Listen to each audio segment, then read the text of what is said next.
This week in the shop, we're going to get back to work on a project that I've been neglecting for way too long. The crawler hauler, the camper I'm building to go on my Jeep trailer.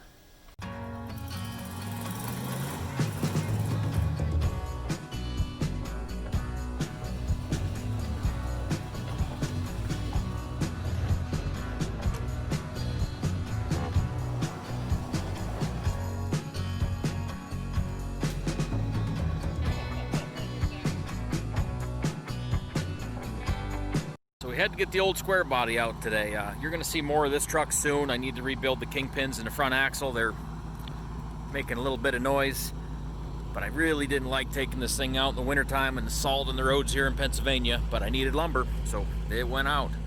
So here we are. We got us some plywood to start building floors, some Luan for the walls, and some 1-inch polystyrene foam.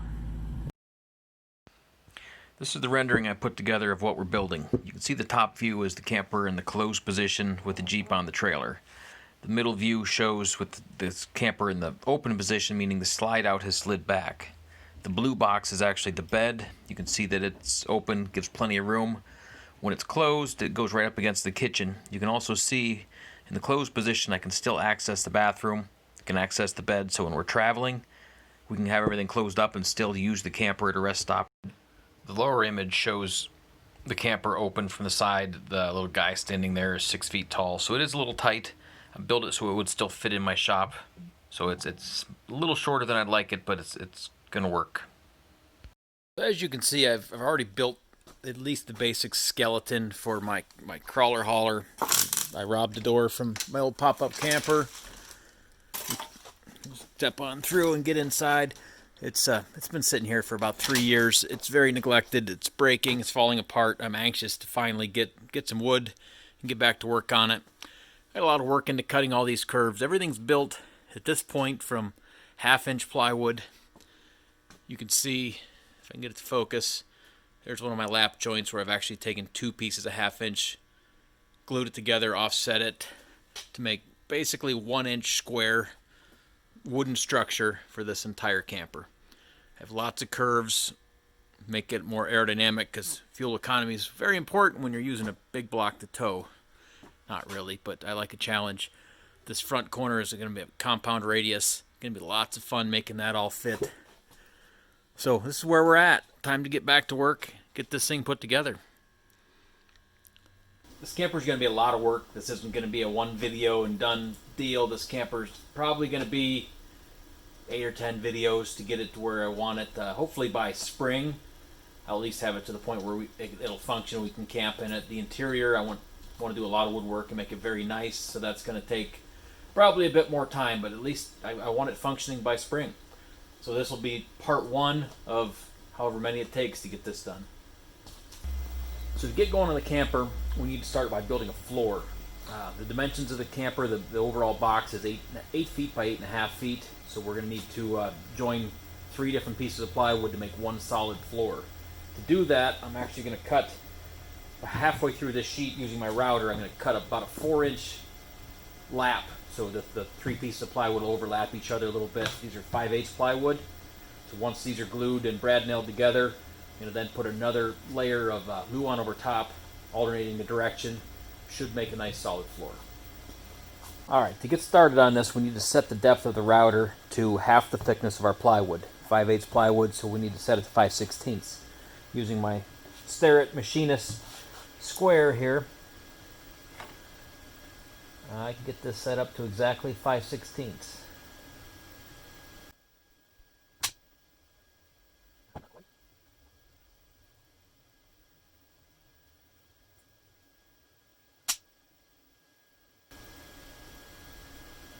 Alright, that should do it.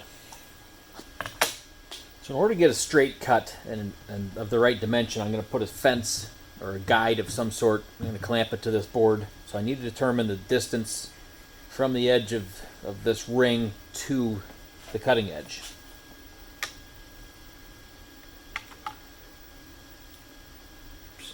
So I can lay out my 4-inch overlap plus 2 3/4. That's where my fence is going to be.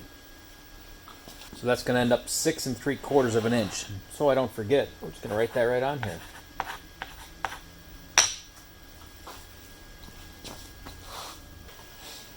In order to make this quick and repeatable and accurate, we're just going to go ahead and use this combination square I got from Harbor Freight. It was cheap, just a few bucks.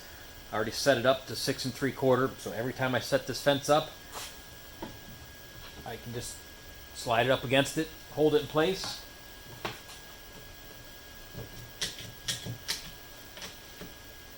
And clamp it down. Now I have a cheap, accurate fence, so I can make sure all my lines are straight and they're all the same.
Okay, there's the second one done. Okay, it's a moment of truth. Let's see if I screwed this all up or if my laps actually line up like they're supposed to.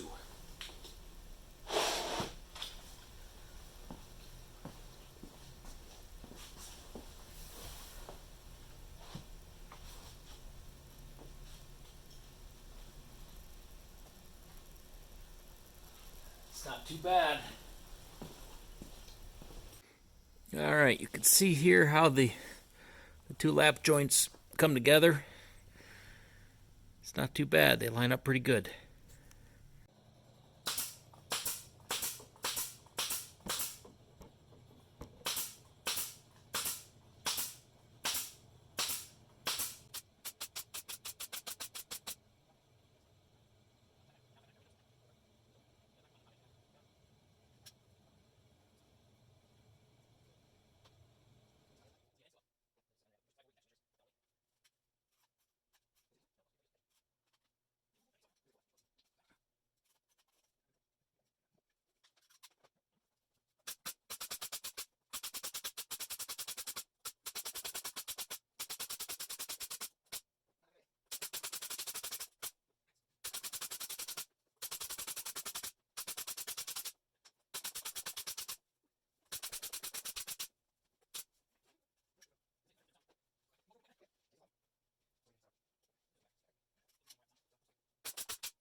You can step on me now, or that's fine.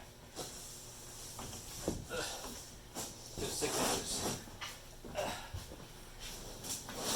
Goods here. Come towards me.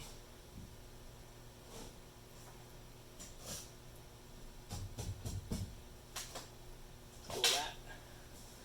Keep it tight against the other piece. Layer down. Nice. That's it.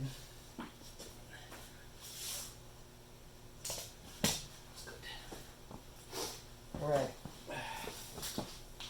Right in my hand. Now.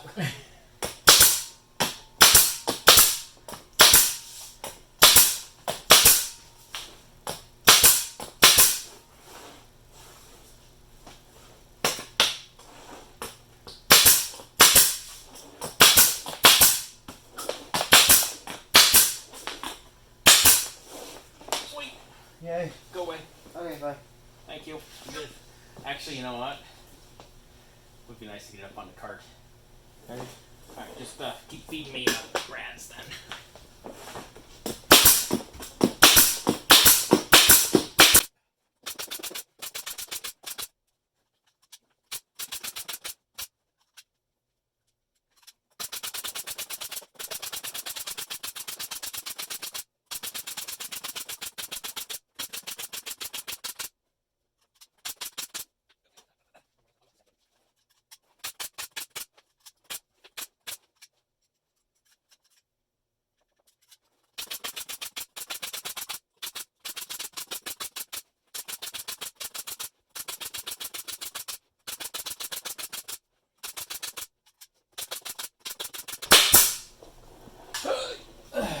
Yay.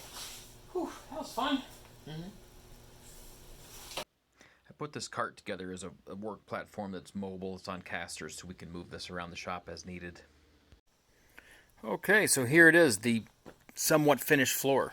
We've got all of our lap joints laid out. We've glued them with just some normal Titebond original wood glue. Spread all the glue out with a brush, overlapped our seams, and put a few hundred brad nails into each seam.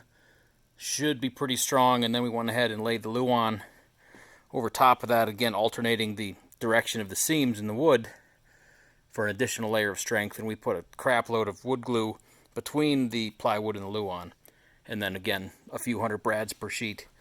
Should be good and strong. You can see the lap joints here, they just about disappear. You can see there's a line here and a line here, glued in the center, brad nailed. Should be a nice strong joint. Should make a good base for the camper. Thanks for tuning in, guys. I know this is a little different than working on a Jeep, but this is still related. This is the hauler for the Jeep. So again, we're going to have quite a few episodes of getting this thing done. Hopefully you learned something, you enjoyed it. If so, go ahead and give it a like and a subscribe. It'd be great. Thanks. See you next time.